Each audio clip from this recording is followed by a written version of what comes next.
63 জায়গায় আল্লাহ পানির বিষয়ে আলোচনা করেছেন। তাহলে অবশ্যই আমাদের জানা দরকার পানি আমাদের কতটা গুরুত্বপূর্ণ বিষয়। কথা ঠিক না? কেন আল্লাহ 63 বার তার কোরআনে বর্ণনা করলেন? আর সেই পানি না থাকার কারণে আজকে আমরা হাহাকার। প্রচন্ড গরম, জমিন ফেটে যাচ্ছে, ফসল নষ্ট হচ্ছে, গাছপালায় ফসল হচ্ছে না, যা হয়েছে তা শুকিয়ে পড়ে যাচ্ছে। এইভাবে যদি হয়, এটা সম্পূর্ণ আযাব আর গজব ছাড়া আর কিছুই না। ইউসুফ আলাইহিস সালাতু ওয়াস সালামের সময় যখন আজিজে মিশর সে দেশের বাদশাহ যখন দুর্ভিক্ষ হলো 7 বছর, কয় বছর? এই দুর্ভিক্ষর প্রধানতম হাতিয়ার ছিল হলো পানি ছিল না। 7 বছর দুর্ভিক্ষর প্রধান কারণ কি ছিল? বৃষ্টি ছিল না। সালেহ আলাইহিস সালাতু ওয়াস সালামের সময় আল্লাহ তাআলা গজব দিয়েছেন অনাবৃষ্টির কারণে। 3 বছর বৃষ্টি ছিল না। কত বছর? কত বছর? আর ইউসুফ আলাইহিস সালামের সময় 7 বছর। তাহলে বৃষ্টি না দেওয়ার পিছনে আল্লাহর নারাজি, আল্লাহর নাখোশ এবং আমাদের জন্য শাস্তির কারণ। কথা ঠিক কিনা? তাহলে এই বৃষ্টি আমাদের দরকার। রাসূলুল্লাহ সাল্লাল্লাহু আলাইহি সাল্লাম যে সময় ছিলেন সে সময়ও প্রায় 1 বছরের মতো বৃষ্টি ছিল না। ফুল 1 বছরের মতো কোনো বৃষ্টি ছিল না। তাহলে অনাবৃষ্টি এটা নতুন কিছু না, এটা যুগ যুগ ধরে আগেও ছিল। কেন ছিল বলেন তো? কেন ছিল? আমাদের পাপের শাস্তির কারণ। আমাদের জন্য গজব ছিল। কেন ছিল? অনাবৃষ্টির কারণ কি? আল্লাহর গজব আমাদের উপর। তাহলে এই গজব থেকে আমরা পরিত্রাণ চাই কি না? কথা বলেন। সকলে চাই না? হয়তো বুঝতেছেন না, শহরে আছেন বুঝতেছেন না, গ্রামে পানির যে কি প্রয়োজন, ক্ষেত খামারগুলো নষ্ট হয়ে যাচ্ছে। আপনি টাকা হলে 1800 টাকা, 2000 টাকা, 1500 টাকা হলে 1 বস্তা 25 কেজি চাউল কিনে খাচ্ছেন, টের পাচ্ছেন না। আর ওই 25 কেজি চাউল বাঁচানোর জন্য কৃষকরা অনেক কষ্ট করতেছে। ওই দিনাজপুর থেকে, ওই নবাবগঞ্জ থেকে, বিভিন্ন রাজশাহী থেকে, বিভিন্ন জায়গা থেকে যদি চাউল না আসতো, টাকা থাকবে চাউল পাবেন না। কথা ঠিক না? আমার ভাইরা, এই জন্য আমরা এই গজব আল্লাহর কাছে চাই না, এই গজব থেকে আমরা পরিত্রাণ চাই। রাজি? কথা বলেন। তাহলে আলোচনার বিষয় কি? বৃষ্টি, অনাবৃষ্টি। আল্লাহ পাক রব্বুল আলামিন বলেন সূরাতুল বাকারা আয়াত নাম্বার 21, ইয়া আইয়ুহান নাসু উবুদু রাব্বাকুমুল্লাযী খালাকাকুম ওয়াল্লাযীনা মিন ক্বাবলিকুম লাআল্লাকুম তাত্তাকুন। একসঙ্গে কেউ ঘুমাতে পারবে না। আল্লাহ পাক রব্বুল আলামিন বলেন সূরাতুল বাকারা আয়াত নাম্বার 21, হে মানুষ তোমরা তোমাদের প্রতিপালকের ইবাদত করো। 1 নাম্বার আল্লাহ শর্ত লাগাইলেন, হে মানুষ তোমরা আল্লাহর ইবাদত করো। কেন ইবাদত করবে? আপনি যদি প্রশ্ন করেন আল্লাহ আমরা কেন আপনার ইবাদত করব, আল্লাহ বলেন যিনি সৃষ্টি করছেন তোমাদেরকে, আল্লাহ বলেন যিনি সৃষ্টি করেছেন তোমাদেরকে এবং তোমাদের পূর্বে যারা গত হয়েছে তাদেরকেও, এই জন্য তোমরা ইবাদত করবা। আল্লাহ তোমাদেরকে সৃষ্টি করেছেন। আর এইটা মনে করে যখন তোমরা আল্লাহর ইবাদত করবা, আল্লাহ বলে তখন তোমরা মুত্তাকি হয়ে যাবা। তাহলে আল্লাহ প্রথম শর্ত লাগালেন তোমরা আমার কি করো? ইবাদত করো। বুঝুন, আল্লাহ শুরুতেই বললেন তোমরা আমার ইবাদত করো। কেন করব? আল্লাহ আমাদেরকে সৃষ্টি করেছেন, আল্লাহ আমাদের কাছে ইবাদত পাওয়ার উপযোগী, লা ইলাহা ইল্লাল্লাহ, আল্লাহ ছাড়া কোনো মাবুদ নাই। কথা ঠিক কিনা? তাহলে যদি ইবাদত করি কি হবে? আল্লাহ বলেন তাহলে তোমরা মুত্তাকি হতে পারবে, যাতে তোমরা কি হও? মুত্তাকি হও। তিনটা কথা এখানে। ইবাদত করো, কেন করব? আল্লাহ সৃষ্টি করেছেন, তাহলে করলে কি হবে? আল্লাহ বলেন তোমরা কি হবা? মুত্তাকি হবা। রব্বুল আলামিনের পর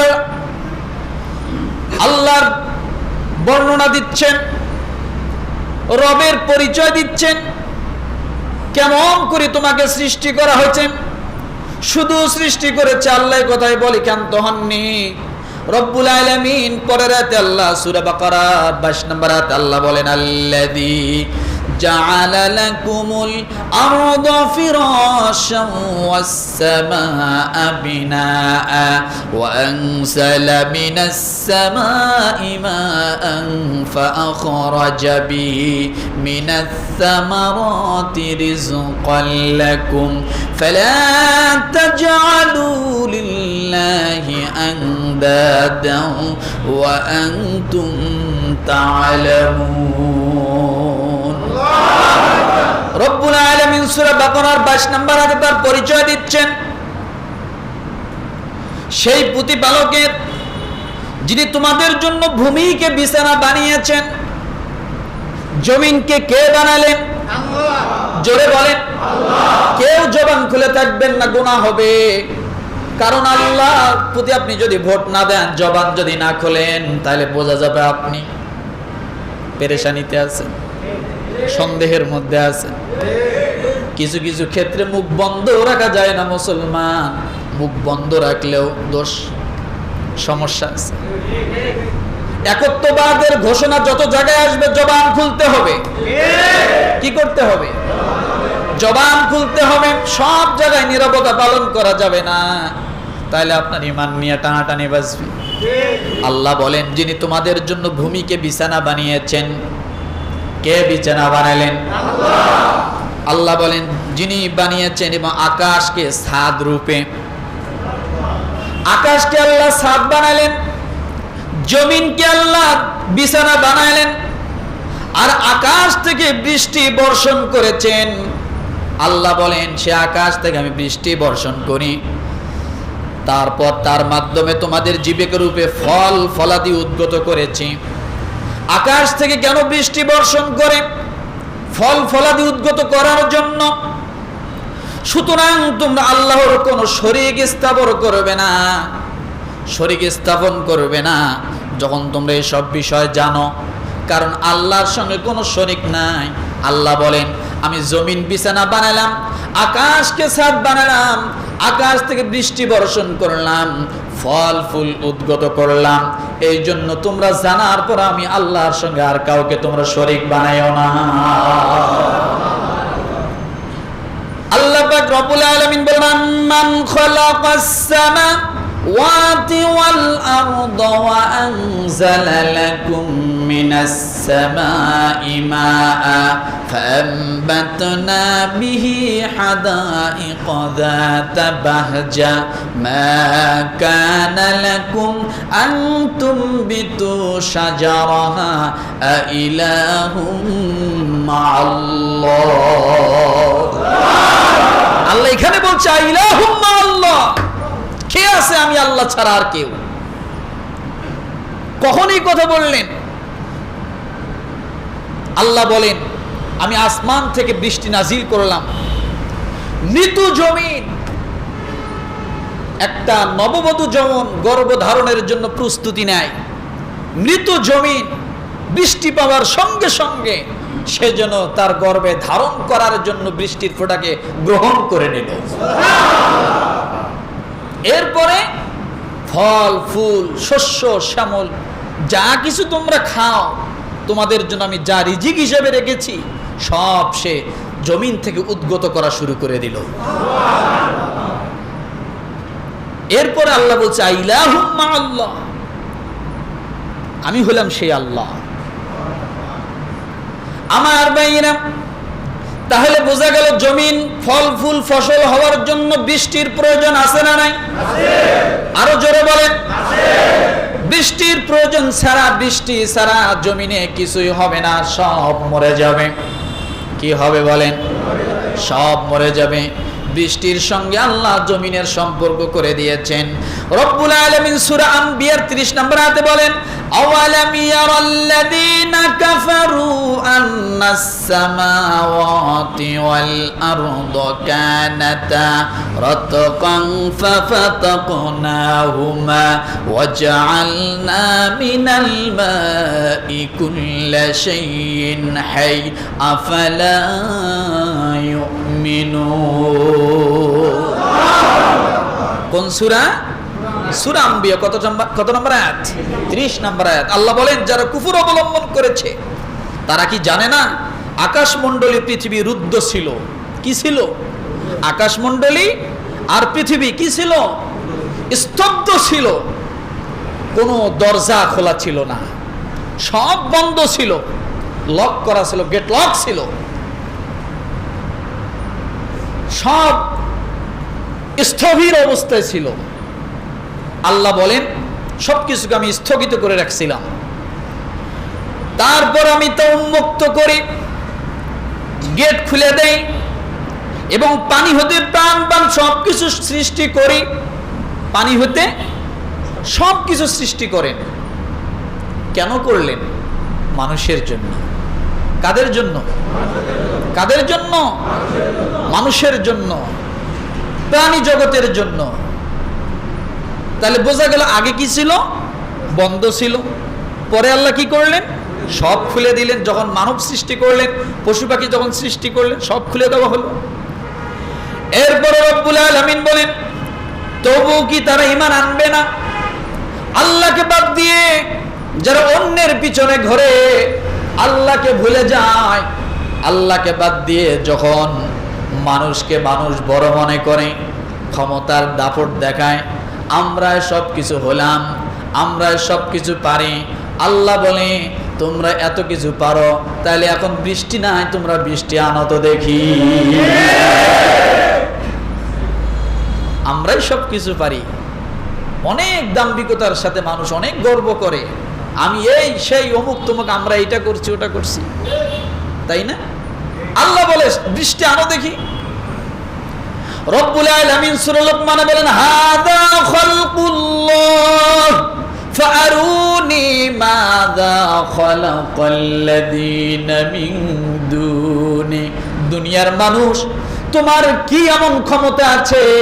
ও দুনিয়ার মানুষ, তোমাকে যদি বলা হয় একটা মুসুরির ডাল বানাও, একটা মুসুরির ডাল তামাম পৃথিবীর সমস্ত বিজ্ঞান আর বৈজ্ঞানিকের মাথা যদি একত্রিত করা হয় আর সমস্ত মগজগুলো যদি একটা মাথার মধ্যে ঢুকিয়ে দেওয়া হয়, আর যদি বলা হয় একটা মুসুরির ডাল বানাও, একটা চাউল বানাও, আল্লাহ বলেন দুনিয়া ধ্বংস হয়ে যাবে, মানুষ শেষ হয়ে যাবে।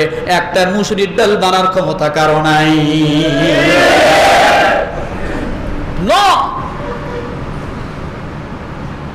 বানাতে পারবে না।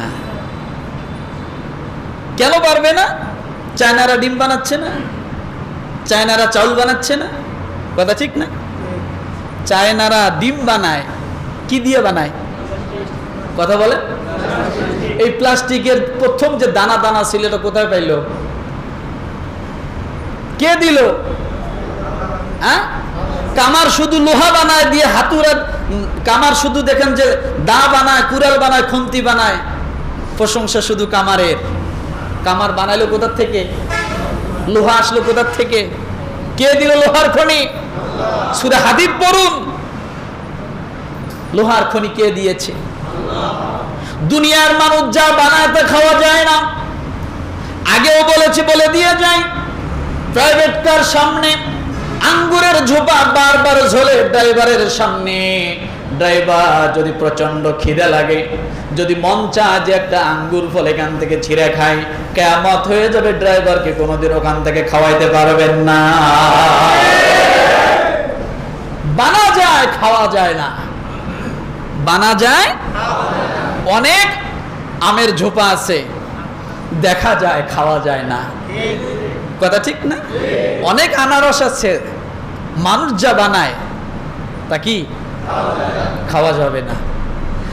আপনি যদি এই চায়না ডিম কয়েকদিন খাইতে থাকেন আপনার নাড়ি বুড়ি শেষ হয়ে যাবে। যাবে কি যাবে না? প্লাস্টিকের চাল যদি খাওয়া শুরু করে। মোট কথা মানুষ যা কিছু করতেছে আল্লাহর বাহিরে নয়, আল্লাহর সৃষ্টির ভিতর থেকেই করতেছে। আল্লাহর সৃষ্টির ভিতর থেকেই করতেছে। মানুষ নিজে নিজে কিছু তৈরি করতে পারে না। আমার ভাইরা, এই জন্য রব্বুল আলামিন বলেন পানি কত প্রয়োজনীয় জিনিস। পানি নিজেই পবিত্র আর পানি অন্যকে পবিত্র করে, বলেন সুবহানাল্লাহ। পানি নিজে, আবার পানি অন্যকেও পবিত্র করে।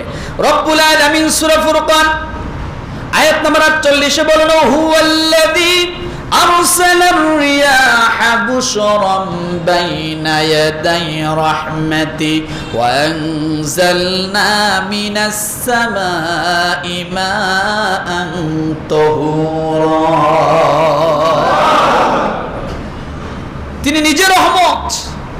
পানি কি রহমত? সুবহানাল্লাহ বলেন। পানি আল্লাহর দয়া, পানি আল্লাহর নেয়ামত, পানি আল্লাহর রহমত।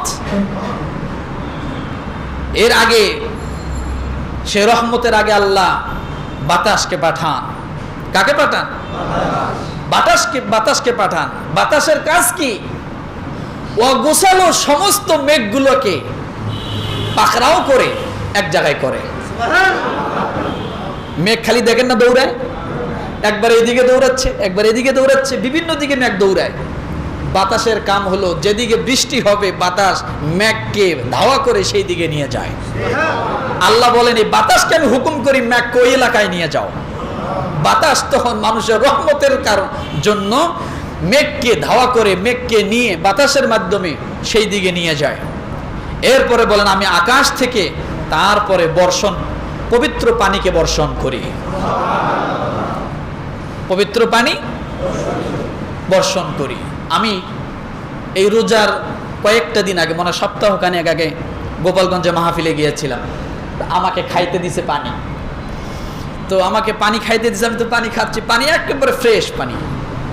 তা আমাকে বলছে হুজুর কিসের পানি খাইলেন? আমি কিসের পানি খাইলাম, এটা আবার কেমন কথা? বলছে হুজুর এটা গত বছরের বৃষ্টির পানি, এটা নিয়ত করছি যে আপনাকে খাওয়াবো। আলহামদুলিল্লাহ বৃষ্টির পানি খাইলাম, কোনো সমস্যা নেই। বরংস শেফা, বরংস কি শেফা। আমরা যেগুলো প্রক্রিয়াজাত করি সেগুলোর মাঝে ভেজাল আছে, বৃষ্টির পানিতে কোনো ভেজাল নেই। কথা ঠিক না? আপনার মাম পানি যদি শুদ্ধ পানি হয়, ওয়াটার যদি শুদ্ধ হয়, আপনার বিভিন্ন কোম্পানির পানি যদি শুদ্ধ হয়, লেবেলে যদি শুদ্ধ লেখা থাকে, হালাল লেখা থাকে, তাহলে হবে বৃষ্টির পানি বিশুদ্ধ। বৃষ্টির পানি কি হবে? বিশুদ্ধ। ওখানে যদি হালাল লেখা থাকে তাহলে এখানে হবে বিশুদ্ধ হালাল, এর মধ্যে কোনো ভেজাল নাই। কথা ঠিক না? আমার ভাইরা, রব্বুল আলামিন ডাক দিয়ে বলে বান্দারে কেন তোমাদের জন্য পানিকে রহমত বানালাম? কেন তোমাদের জন্য পানি রহমত? আল্লাহ রাব্বুল আলামিন ডাক দিয়ে বলেন সূরা ফুরকান আয়াত নম্বর 49, লিনুহইয়া বিহি বালদাতাম মাইতান ওয়া নুসকিয়াহু মিম্মা খালাকনা আনআমান ওয়া আনাসিয়া কাসীরা। আল্লাহ বলেন এই জন্যই তোমাদের জন্য রহমত, তা দ্বারা মৃত ভূমিকে আমি জীবিত করি এবং আমার সৃষ্টি বহু জীবজন্তু মানুষকে তা পান করানোর জন্য আমি এই ব্যবস্থা করে রেখেছি।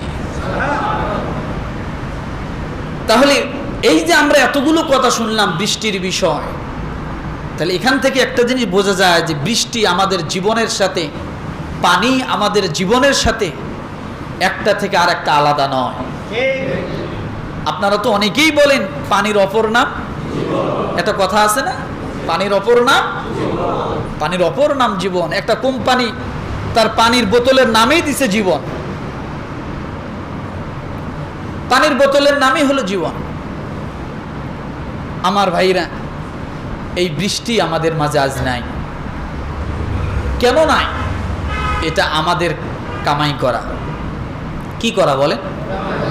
এটা আমাদের কামাই করা, এটা আমাদের কর্মের ফসল। এটা আমাদের কিসের ফসল? রব্বুল আলামিন আরো সুন্দর করে পানির পরিচয় দিচ্ছেন।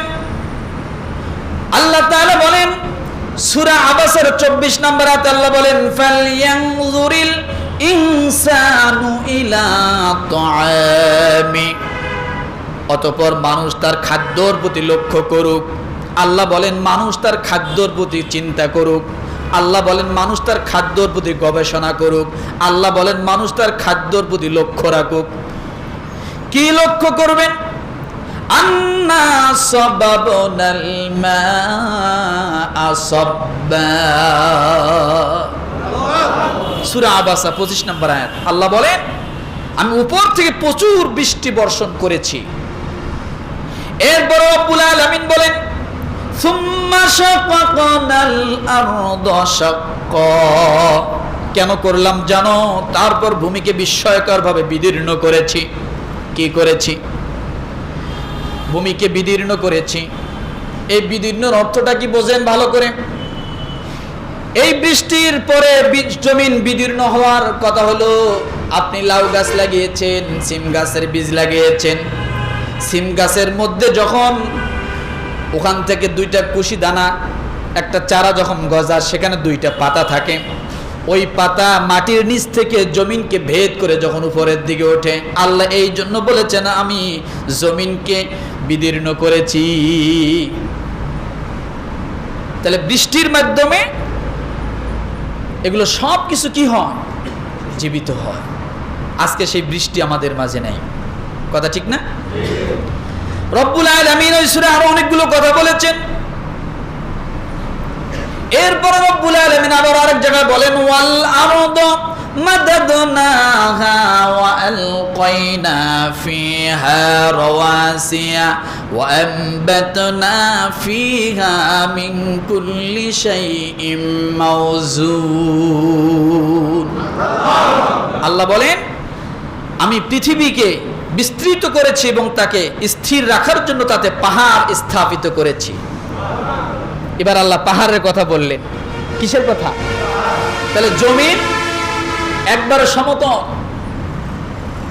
হয়তো আমাদের চোখে আমরা কিছু সংখ্যক জায়গা দেখি উঁচু নিচু, কিন্তু আল্লাহ মূলত এটাকেও সমতল বলেছেন।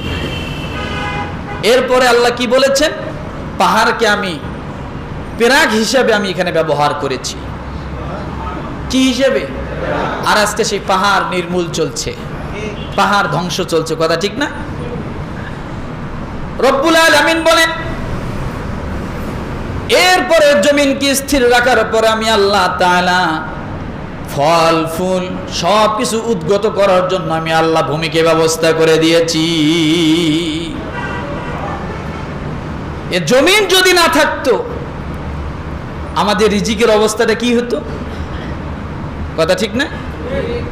রব্বুল আলামিন সেই কথা বলেন وَجَعَلْنَا لَكُمْ فِيهَا مَعَائِشَ وَمَن لَّسْتُمْ لَهُ بِرَازِقِينَ। এই জন্য আমি এগুলো করেছি, তাতে জীবিকার উপকরণ সৃষ্টি করেছি তোমাদের জন্য এবং তোমাদের সেই সকল মাখলুকের জন্য যাদের রিজিক তোমরা দাও না, কিন্তু আমি আল্লাহ তাদেরকে দেই। যাদের রিজিক তোমরা দাও না, আমি আল্লাহ দেই।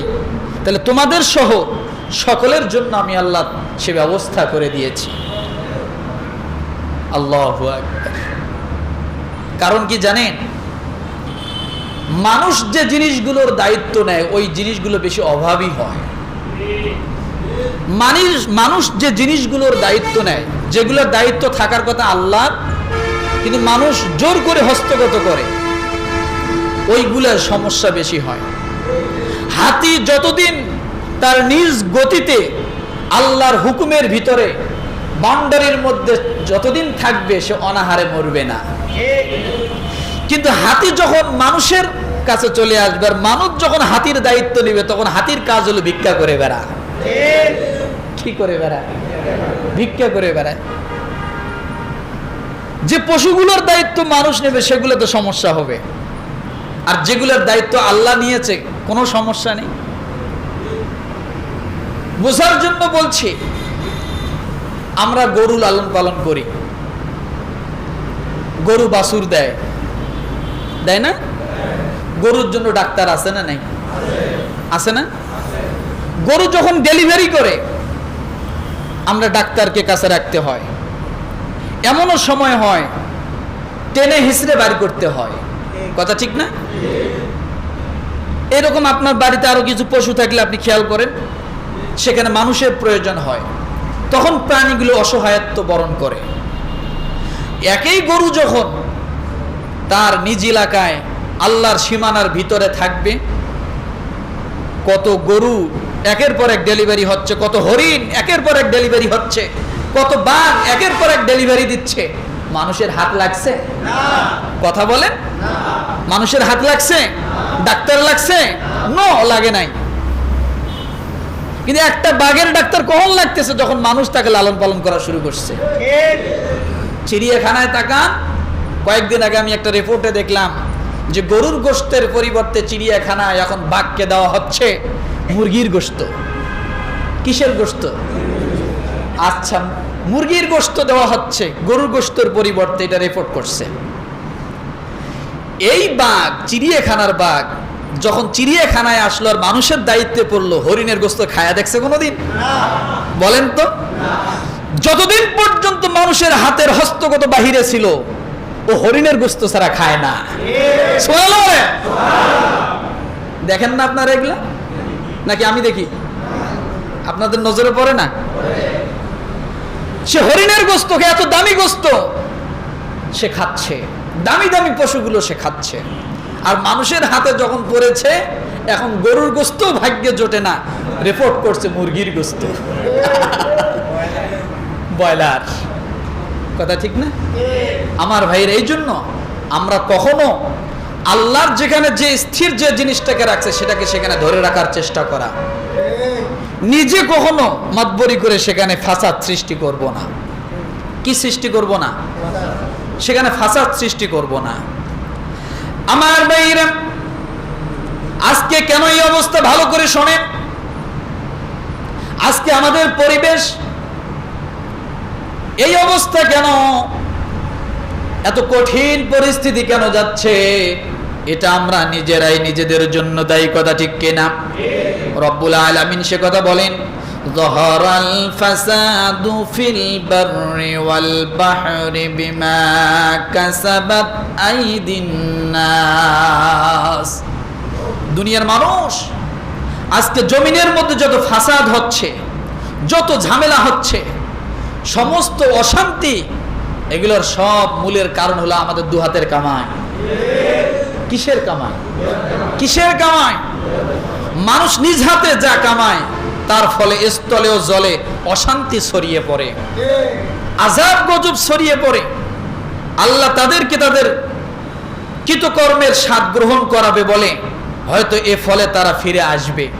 আল্লাহ এগুলো দেখাচ্ছে, এগুলো আমাদের জন্য ফিরে যাওয়ার জন্য একটা মাধ্যম।